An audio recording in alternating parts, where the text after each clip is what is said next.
मित्रांनो नमस्कार. दारू मटका सिगरेट जुगार सगळा बंद केल्यापासून एवढी एक गोष्ट कळाली मला. काम करून 2-3 हजार रुपये 3.5 हजार रुपये पगार आठवड्याला येतोय हातात. ह्याच्यात सुद्धा प्रपंच चालतोय. ह्याच्यात सुद्धा घर प्रपंच चालून 1,000-1,500 रुपये शिल्लक राहते ती. केवळ की डाव मटका जुगार दारू सगळं बंद केल्यामुळं मला एवढी एक गोष्ट कळाली की माणसाला रुबाब बढती घमंडी आणखी काय असते अजून लय बढती मानवी लय फुगीर ही दावायला फक्त पैसा लागतोय. संसार परपंच करायला कष्टाचा पैसाच लय पुरेसा आहे. बढतीचा पैसा नको आहे. फक्त आणि फक्त पैसा लागतोय बढती करायला आयुष करायला घमंडीपणा दावायला 4 चौकात दावायला माझ्याकडे किती पैसा आहे बघा. आणि आमच्या बी घरात गोरगरीब आहे. घरात बी तेवढीच चपाती भाकर आहे.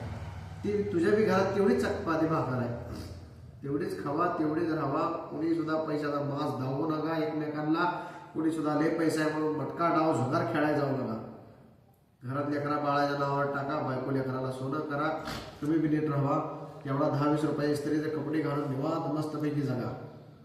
मास करू नका. मी जसा मास केलाय तसा तुम्ही मास करू नका. त्या मास केल्यामुळे मी आज ह्या पेंटिंग लावले रंगवायला. कष्टाचा पगारच मला आता खूप आहे. रंगवायचं काम बी हलका नाही.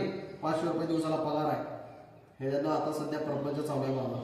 3 आठवड्यात मला हे कळलंय की कष्टाचा पैसा पुरेसा आहे प्रपंचाला.